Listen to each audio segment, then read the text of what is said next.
Бих искал първо да се представя, нали, аз съм Георги и живея в квартал Столипиново. Занимавам се с актьорско майсторство, театралната ни група се казва Столивуд. Работя с баща ми и правим изделия от ковано желязо и в същото време аз и моите приятели искаме да направим една инициатива, която да промени квартала с това, че да дадем един пример, да изчистим квартал Столипиново от отпадъци. Да, това би било добре, прекрасно. Бих искал да ви попитам дали е възможно да ни съдействате с подпомагане да развием самата инициатива и това да промени гледната точка и да дадем пример на живущите в квартала, че ако и те се включат, може да променим това с боклуците в района. Да, в качеството си на кмета приветствам такива инициативи и много бих искал хората, младите като вас, да са с такова самосъзнание гражданско, с което заедно да изградим един по-хубав и чист район. Да, прекрасно. Супер. Ти от какво имаш нужда, Георги? Извинявай. Честно казано, значи, аз и моите приятели мислехме да организираме почистване, една малка инициатива с наши средства. Но... Това, което вече направихте, извинявай, че те прекъсвам. Точно така. Но това, което срещаме в следващата инициатива, която искаме да организираме, е, че ако изчистим примерно 50 чувала боклук, този боклук трябва да се постави на място, където да се... Точно така. Да. Дали е възможно да ни помогнете с превоз на боклука, който мислим да изчистим? Да, разбира се, трябва да обсъдим с какви възможности разполагам, тъй като така и за мен е една изненада, приятна изненада, че има такива хора и толкова инициативни. Ще го обсъдим това за транспорта и може би бих бил полезен. Много ви благодаря за помощта и съгласието. Разбира се. Емил Русинов. Да.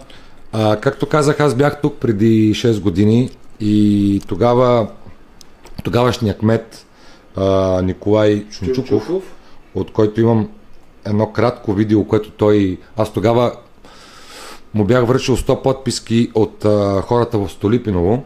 Така. И искам да ви покажа това видео. Да. Току-що получих заявление от господин Марин Николаев Йосифов, който живее на улица Възход. И още 99 човека. Да бъде решен проблема с отпадъците, които се образуват, особено до детска градина Лилия. Действително има такъв проблем, наистина. И това, което аз съм направил и с колегите от Общинско предприятие Чистота, сме поръчали допълнителен брой контейнери, които да бъдат поставени на улица Възход или в близост до улицата, там където позволява да бъдат обслужвани от... Улица Възход я знаят. Знам всички улици в района. В същото време и част от павилионите, които са пред улица Възход, които са незаконно поставени там, ние ще ги премахнем, за да може да осигурим още по-голям достъп до автомобилите, които трябва да обслужват контейнерите. Да, накратко то продължава. Интервистата е към половин час. Това, което исках да ви кажа, че аз днес отново минах на улица Възход, пред детската градина, защото аз съм и учител и детски учител. За мен е много важно какво е състоянието. Педагог, да. Все още има сметище, все още няма кошове и всъщност исках, аз ми е пределно ясно, че такъв квартал е много трудно да се ръководи. Исках да разбера и виждам промяна в квартала всъщност. Виждам по-чист квартал, виждам повече кошове. Искам да разбера от ваша гледна точка какво още може да се направи, какво правите. Ами, наскоро, може би знаете, имахме акция за премахване на незаконно построени постройки, павилиони, които ограничаваха достъпа на сметовозите до конкретните точки за извозване. Това каза и Чунчуков, нали че? Да, продължава с тази практика. Колко... Ами 26, което до сега... Къщи? Не. Павилиончета. Да. Павилиони. Защото има и къщи, аз за това писам. Не, гледали сме там, където, за да може се ограничен достъпа заради такива временни постройки, да може по-лесно камионите на чистота да влизат, защото те са и малки и големи. Предимно на улица Възход се обслужват с малки камиончета, тъй като там, Да, там е пространството е по-малко. Големите камиони се движат по Ладос, респективно булеварда, улица Крайна, на крайна, нали, имаме сметище, което окрупнява там отпадъците. Друго... Вие от колко време сте ходили на улица Възход? От колко време? От миналата седмица. Да. Аз искам да отправя една покана, защото аз не живея тук, но Георги живее тук и той каза, че би се разходил с вас. Разбира се, на драго сърце. Едното това. И добре, значи това за бокуците, вижте, аз като цяло нямам много време и съм свикнал да говоря директно. Следващия ми въпрос и е последен. Да. 2019-та. Така. С Шанчуков си говорихме за блоковете на улица Сокол. Така. Те са 6 блока. 6 блока, да. Наводнение от повече от 30 години. Само да довърша. Повече от 30 години, може би 25-30, където са създавили деца, където основите на тези блокове са изгнили не от сега, а от доста време. Има доста експерти, които говорят за тези блокове, че са претрухване. И с вашия предшественик преди 6 години, като му казах това, той извади една папка. Тази папка той ми показа проекта за саниране на блоковете, как трябва да тръгне. Т.е. от другата страна на Марица да бъдат построени от тези бързите къщички. Блока е изнесен, саниран и така са всички едни блокове. Това, което един бивш депутат ми каза, циганин Стойкинова, е, че всъщност общината знае, че рискува гражданска война, защото ако при едно малко земетресение или ако Марица се дигне, както 58-ма реката се дигне, тези блокове, при едно малко земетресение рухват. И става въпрос за всеки блок, те са по 100 метра блок, 10 етажни, живее едно средностатистическо българско село. Да, 8 етажа. Тоест, но може би вие знаете, че във всеки блок живее 1000 човека, долу горе, защото те са големи семейства. Долу горе, да кажем, както и да рискуват се живота на много хора. Искам да разбера от вас, защото аз това го поех, това като го чух, го поех лично много. Какво мислите да направите по въпроса, защото тук наистина сте рискували живота на много хора и не отскоро? Ами като за начало, тези сгради трябва да се обследват наново. Това изисква определен вид средства. Да се обследват? Да. Те не са ли обследвани вече от много експерти? Ами кога? Не знам дали знаете, но... Ако от преди 6 години това обследване Тоест, да е актуално. при вас още не е обследване? Не. А вие знаете за този проблем? Ами в известен смисъл да, значи още като останах кмет първите месеци, оттам извозихме от междублоковите пространства над 111 тона по блок. Да, това е повърхностно. Да. Но за основите, знаете, че някои от блоковете са хлътнали. Знаете, че са наводнени от повече от 20 години. В смисъл, че има 2 литра вода и основите са изгнили. Това ми е въпросът. Дали знаете за това? Ами не съм ходил на място, но отвънка съм ги виждал. Не са потънали блоковете, общо взето. Трябва да се предприемат някакви ремонтни действия, евентуално. А за водата... А знаете ли дали са усвоени някакви средства и за проекти, защото по Чунчуков... мое време не. Да. А преди това? Няма как да знам. Защото Чунчуков папката, която извади, е проект... Прекрасно, айде тогава да инициираме една среща и с него и може би той той вече... Извинете, но сега вие сте квет.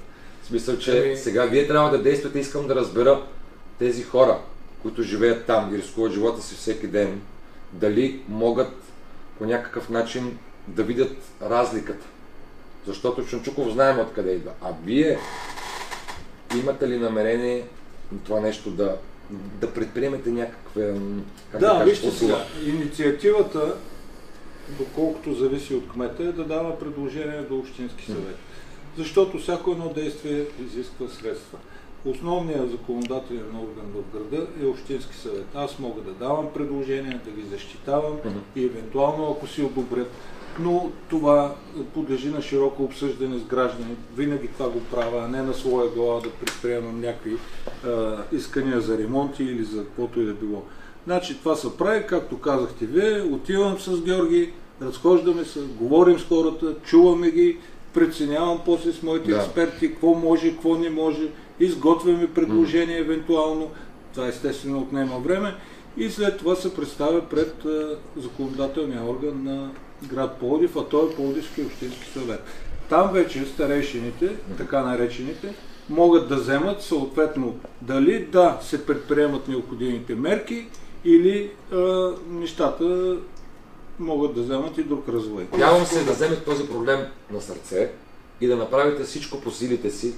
Бих искал след като се върна тук, може да е след време, но да знам, че за тези хора е направя нещо и не рискуват живота, защото вие знаете колко деца и колко хора живеят там. Така е. Значи пак ви казвам, среди да се повторя, за мен основен принцип е да идам между хората, да разговарям с тях, да сондирам всички мнения за и против спрямо нещо или да било то ремонти, искания, сметоизвозване, озеленяване, ако щете. Наскоро получих упрек, че не съм засадил едно дърво в Столипиново. Това може да го направим с Георги, примерно. Аз ще уреда растителност. Ето една хубава инициатива. Нали, също и с почистването на смет. Това пак е добра инициатива. Но като цяло могат много неща да се направят. Но най-вече есенцията на това, което искат хората е, когато си присъствал на място и ги чуеш и влезете в един нормален човешки диалог. Тогава може да се разбере, нали, какво точно би било добре да се направи. Защото много често пъти идват тук хора, представят се, нали, че са от дадена общност и изразяват мнението на всички, което не е така. Когато ида на място, се оказва, че въпросният човек, който е идвал при мен, изобщо няма нищо общо с хората, от чието име се представя. Така че в този ред на мисли с Георги ще обикаляме, първа ще имаме инициативи. Тук сутринта, точно преди да дойда, съм засаждал магнолия на Босилек 13. С багера, с камиончето. Много е важно това, но моля ви почнете. Вчера засадихме борче, много и голесно в гимназията по транспорт Гоце Делчев. Природата е много важна, но моля ви почнете с корените на проблемите в Столипиново, а именно риска за живот на хора, които има в момента. И той не е от сега. За съжаление, вашите предшественици не са направили нищо. Вие може да сте първия. Ами аз винаги опитвам, но не мога да дам обещание, че ще стане така и така, тъй като пак среди да се повторя, нещата не зависят пряко изцяло от мен, но зависят. Защото ако това беше в Тракия, имаше такива 6 блока с по 1000 човека и беше направен, така да кажа, репортаж или от някоя телевизия, защото сега това нещо ще, с вас разрешение естествено, ще бъде направен като документален филм. Добре.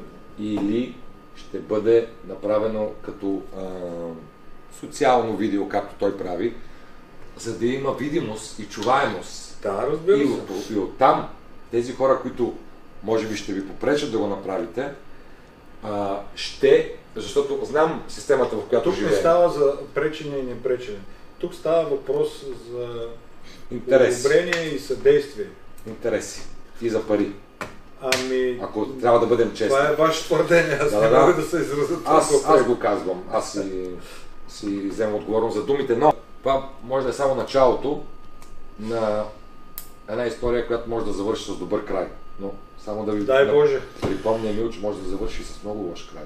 И не бих искал това да го видя аз. Никой не го иска, да. Това е от мен. Благодаря ви. Аз благодаря. Беше ми много драго да се запознаем и се надявам скоро пак да се видим и по други теми. Добре, защото това с дърветата, с Георги, и той има много други идеи, които ми каза. Първо Георги ще е първия, който ще направи залесителна акция в Столипиново. Така. Абсолютно първия, от 50 години назад. Аз лично от 50 години назад, вие сте видяли, за първ път има ново улично осветление в цяло Столипиново. Кой го е правил друг?